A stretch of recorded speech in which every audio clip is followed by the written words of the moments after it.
Você acha que o Vasco vai cair esse ano? Sim, friamente. Agora é muito ruim, né? Todo ano a gente ficar fazendo conta pra cair. Não, sim, mas inacreditável. O campeonato olhando para esse Vasco que ele pode oferecer, o que tem acontecido, o momento do clube. O Vasco tem 2 jogos a menos, né? Tem. Contra quem são esses jogos? Não sei. Ah, esqueci. Mas eu olho a tabela toda hora. 2 jogos a menos. E eu lembro aqui. O Vitória, por exemplo, tem 3 jogos a mais que o Vasco. São 18 jogos contra 15 do Vasco. A tabela tá bem desequilibrada. Mas você acha que o Vasco vai terminar o ano mais uma vez na segunda divisão? Cara, eu espero de verdade que não. E eu acredito que o Vasco vai melhorar um pouco. Vai começar a fazer com que os jogos sejam convertidos em vitória. O Vasco não jogou mal contra o Internacional, não jogou mal contra o Grêmio, mas está faltando resultado, botar a bola para dentro. Se criam 31 finalizações e você não consegue finalizar e acertar o gol. Eu acho e eu torço para que o Vasco fique ali. Não estou visualizando nada muito positivo, mas eu espero que o Vasco fique entre 12º, 15º, alguma coisa assim. E tentar avançar um pouco mais na Copa do Brasil, tentar vencer agora o CSA e ver o que vai dar no sorteio. O Hudson Martins falou assim: clubes como o Vasco sempre revelam bons jogadores. Paulinho, Evander, Douglas Luiz, Andrei Santos, Gabriel Peck, Marlon Gomes, todos já negociados, que acabam desvalorizados pela crise institucional. Cara, você queima os ativos, né? Porque você bota um garoto numa situação como essa, o garoto não vai ter a confiança necessária, ele pode até ser bom, mas ele entra numa fogueira, torcida pressionando, a situação do clube extremamente desgastante, e você acaba desvalorizando o próprio ativo. O Renato Paiva, que foi um treinador que ele começou como interino, ele utilizou bem a base. Então foi até o momento que o Vasco deu uma arrancada legal, mas eu vejo que a base do Vasco ainda é pouco utilizada. E eu particularmente, ainda prefiro olhar para a base do que olhar para jogadores que não têm a menor condição cognitiva e técnica de estarem vestindo a camisa do Vasco, que vem lá de não sei nem da onde para jogar. Mais barato, né? Se apostar num moleque criado em casa do que contratar um Mas eu acho assim, cara caro e ruim, né? Eu acho que a sensação do vascaíno é que entende o tamanho do clube, que entende que o Vasco pode mudar, mas não consegue ver uma luz do fim no túnel agora. E eu afirmo aqui para vocês, vai ser desastroso, catastrófico o Vasco cair para a Série B. Por todos os motivos. Por falta de dinheiro, por falta de orçamento, por falta de visibilidade. O Vasco hoje é um clube que perdeu relevância. E para você voltar a ser relevante, você tem que voltar a construir passo por passo. Então, eu como torcedor, eu espero algo muito no longo prazo. A não ser que aconteça algo extraordinário nesse meio do caminho. Mas a queda do Vasco para a segunda divisão seria a 5ª. Cara, é desastroso. Eu não conheço nenhum clube, acho que não existe, me corrijam por favor se estiver errado, que caiu 5 vezes. No Brasil, certamente. Cara, no Brasil acho que não, mas na Europa tem, né? Se não me engano, na Inglaterra tem. O City caiu já várias vezes. Pode ser, mas o City se tornou grande agora, né? Não era. Nem se compara com o Vasco. Nem se compara, E o Campeonato Brasileiro é extremamente competitivo, né? Você pega, às vezes, o time que está brigando pela zona de rebaixamento ganha do terceiro. Então, é um campeonato que traz essas possibilidades. Que times ruins acabam vencendo o time bom, e você tem confrontos mais equilibrados. Isso dá uma certa esperança, vamos dizer assim, né? O que falaram é que o Vasco estaria numa negociação com a W Torre para fazer uma reforma gigante em São Januário. Isso eu nunca mais ouvi falar. Quem levou? Existe o potencial construtivo, não sei em que pé tá, para transformar o São Januário para 40 mil pessoas. É um projeto que ficou bem bonito. Agora, não sei se vai sair esse ano, porque teoricamente já era para São Januário ter fechado, para já estar em obra, e atrasou. Então, assim, o estádio de São Januário, gente, ele é icônico, mas ele é ultrapassado. As instalações do Vasco são muito ultrapassadas. Muita vontade de ir lá, cara. Então, assim, você vai entrar, assim, não sei, eu nunca fui na Vila Belmiro, eu quero um dia poder entrar lá. Você entra em São Januário, parece que você tá nos anos 90, cara. Não, mas o Vila Belmiro também. Sabe, é um negócio assim infiltração na parede, coisa mal pintada, você vai passando as escadas, vai subindo assim, você fica... Isso é até ruim, sabe por quê? Porque na hora de você contratar um jogador, na hora de você entrar em contato com o empresário, com o jogador, o cara avalia uma série de coisas. Claro, pô. O Vasco tá fudido, a estrutura de treinamento é uma bosta, o estádio é extremamente desconfortável, é icônico, mas é desconfortável, o cara já começa a pensar em várias situações, Rio de Janeiro. Então é difícil você também contratar jogadores. Então esse processo de contratação é muito mais complexo do que a gente imagina. Ah, mas o cara não veio, ele não quis vir. Ele não quis vir pro Vasco. Ele não quer passar por isso. E outra, fora a questão do salário, demitiu o Diniz. Quem vai ser o técnico a aceitar o Vasco, mano, nessa situação? Esse é o problema. Esse é o ponto. Você hoje, cara, não tem o que fazer. Eu não consigo ver. Você traria quem pro lugar dele? Você consegue? Cara, eu não consigo visualizar. Poderia Eu queria muito o Vojvoda, né? É. Mas ele não vai pro Vasco. Ele mesmo falou, se eu não me engano, eu li uma entrevista agora que ele pode até avaliar o Santos, mas se tiver projeto esportivo, alguma coisa assim, não sei se procede ou não. Mas eu não sei se ele viria pro Vasco. Eu não sei qual é a folha, quanto ele ganha de salário, mas a verdade é, se tirar o Diniz, coloca quem? Aí você pega um próximo treinador com um estilo de Cobrar jogo pro Wagner completamente Mancini. diferente. Entendeu? Vai pro Wagner Mancini, Alguma... pro Guto Ferreira, Nossa. pro filho do Nelsinho Batista lá, o Eduardo Batista. É triste, cara. Os caras meio assim. Eu tenho assim, tomara que Eduardo Barroca. Nossa. Pois é. O Carpini foi agora pro Juventude, né? né? Não tem muitas opções assim, então é complicado você parar pra pensar, né? O que vai ser do Vasco? Porque a mudança do Fernando Diniz para outro treinador, ela não é só a mudança do treinador, é o estilo de jogo, um conceito de jogo que é completamente diferente.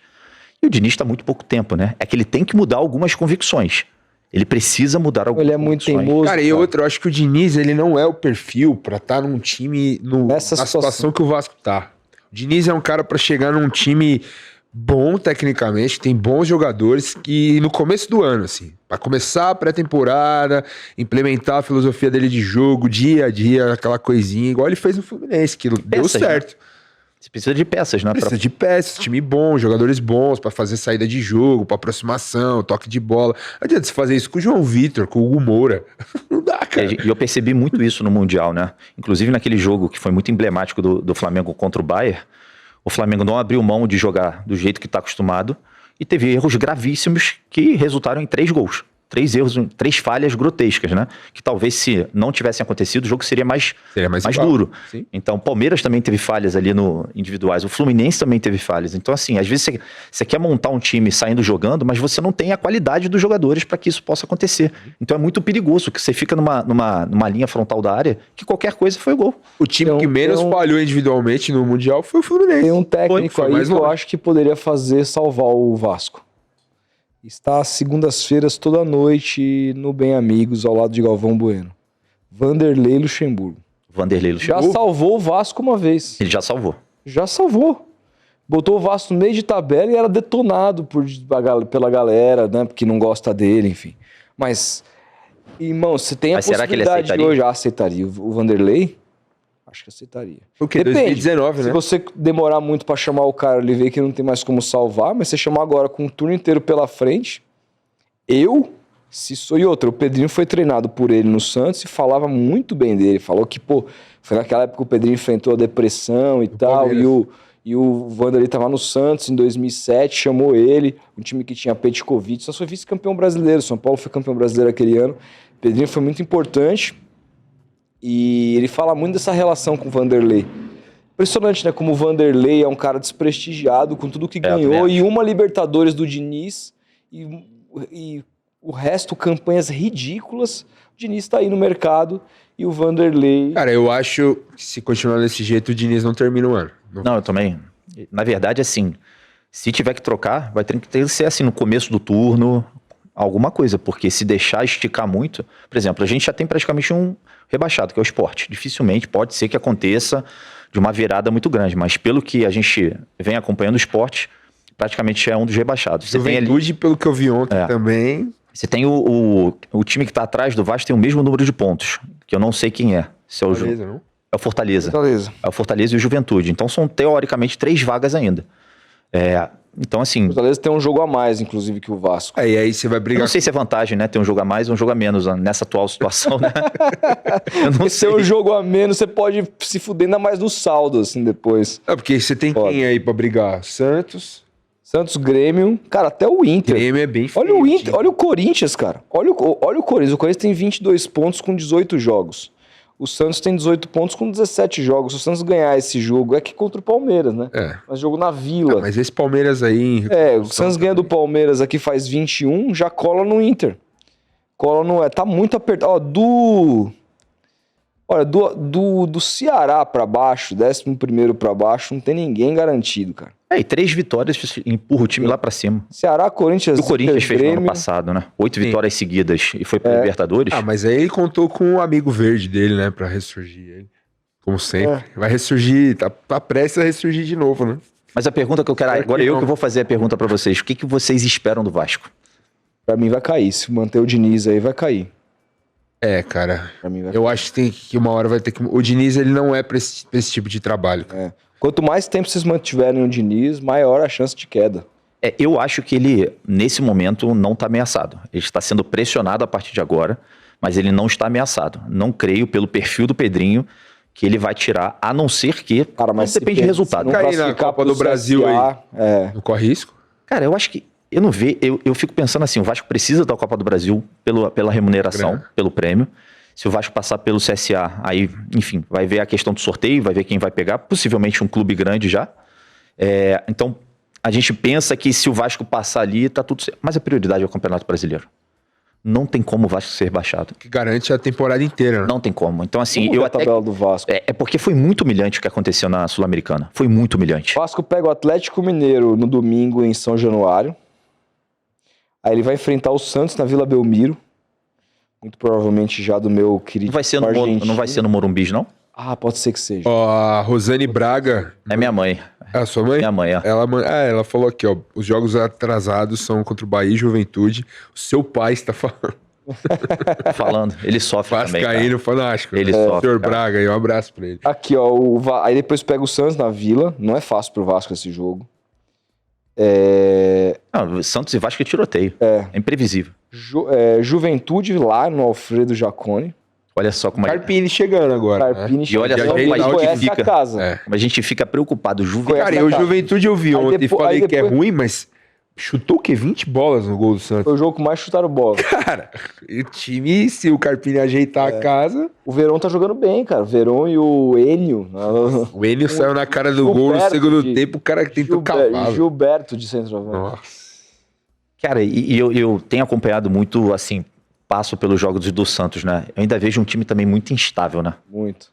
Eu vejo um time muito instável defensivamente. Tem técnico. Eu acho assim, o Neymar tem que jogar, na minha opinião, cada vez mais perto da área. É um cara que pode fazer diferença e não ficar carregando a bola. Mas eu ainda vejo o time do Santos muito instável também. É um time que faz uma partida boa contra o Flamengo e similar.